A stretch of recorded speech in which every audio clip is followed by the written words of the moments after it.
Jangan terburu-buru langsung belajar, tetapi rancang terlebih dahulu rencana belajar dengan baik. Kesalahan umum yang sering terjadi dan sering dilakukan oleh kebanyakan peserta Sekdin sekolah kedinasan adalah langsung mencoba mengerjakan soal-soal latihan tanpa membuat rencana belajar dengan baik.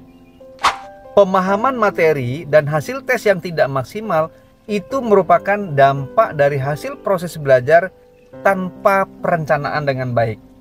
Oleh karena itu, saya menyarankan pada teman-teman pejuang UTBK ataupun pejuang sekolah kedinasan membuat rancangan belajar terlebih dahulu agar hasil tesnya tinggi dan maksimal. Bagaimana caranya, Pak? Nah, yang pertama yang harus kalian lakukan adalah petakan materi apa saja yang akan kalian pelajari. Nah, contohnya, misalkan kalian akan ikut STAN. Nah, materi apa saja yang harus kalian pelajari? Yang pertama, yaitu tentang materi UTBK SNBT. Nah, kalian harus tahu materi UTBK SNBT itu apa saja. Ada TPS, kemudian ada literasi, kemudian yang ketiga apa? Penalaran matematika. Dari 3 topik ini ada pembagian lagi. Nah, kalian juga harus tahu TPS, tes potensi skolastik, apa saja sih?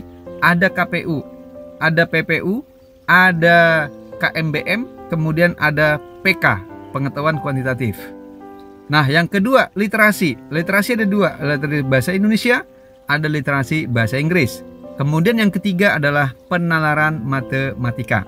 Ya, di penalaran matematika ada 4 topik yang akan dibahas, yang akan dimasukkan, yaitu tentang bilangan, kemudian tentang aljabar, lalu tentang data dan ketidakpastian, kemudian yang keempat pengukuran dan geometri.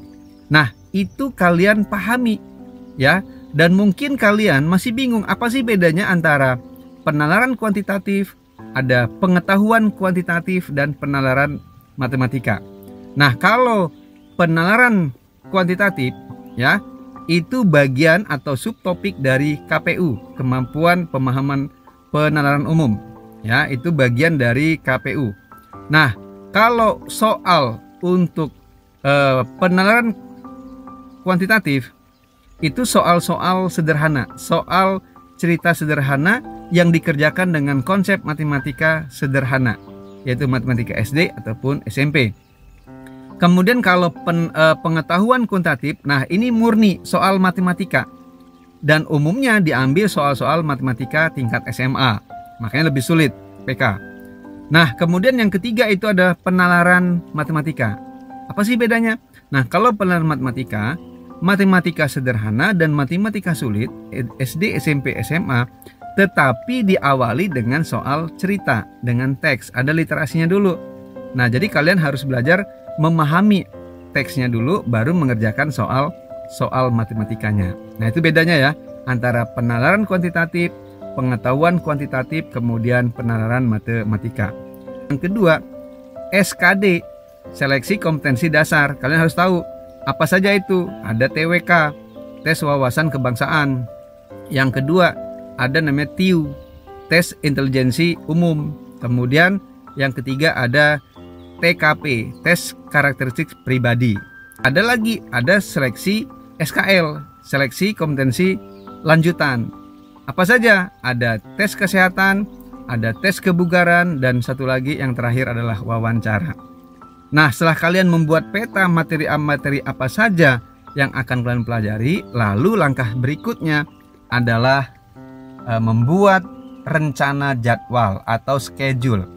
Kapan kalian belajar materi UTBK, kapan kalian belajar materi SKD, kapan belajar materi SKL. Nah, setelah dibuat petanya, kalian lakukan, kalian konsisten untuk melakukan jadwal yang sudah kalian buat. Nah, kemudian yang ketiga itu adalah rajinlah kerjakan soal-soal FR Sekdin tahun-tahun sebelumnya, atau soal-soal asli ya UTBK ataupun soal-soal Sekdin tahun-tahun sebelumnya. Kenapa? Biasanya teman-teman, soal yang tahun lalu itu akan dimunculkan lagi. ya dimasukkan kembali di tahun ini atau tahun berikutnya dengan konsep yang sama tetapi angka-angka yang berbeda dengan kategori yang berbeda. Ya, itu soal FR. Nah, untuk belajar soal FR Sekdin, kalian bisa pakai buku panduan lolos sekolah kedinasan. Buku yang ini ya. Nah, ini soalnya buku ini sangat lengkap informasinya. Bukan hanya soal-soal saja yang ditampilkan, bukan soal FR tahun-tahun sebelumnya, tetapi ada info-info tentang beberapa sekolah kedinasan. Ya, misalkan tentang bagaimana cara pendaftarannya, kemudian syarat-syaratnya apa saja, usianya maksimal berapa, minimal berapa, kemudian banyak yang lain. Dan bahkan jurusan-jurusan apa saja yang ada di STAN, kemudian di STIS, dan sebagainya. Nah, semua informasi itu lengkap ada di dalam buku Panduan Resmi Lolos Sekolah Kedinasan. Untuk info yang lebih jelas, silahkan kalian klik di keranjang kuning.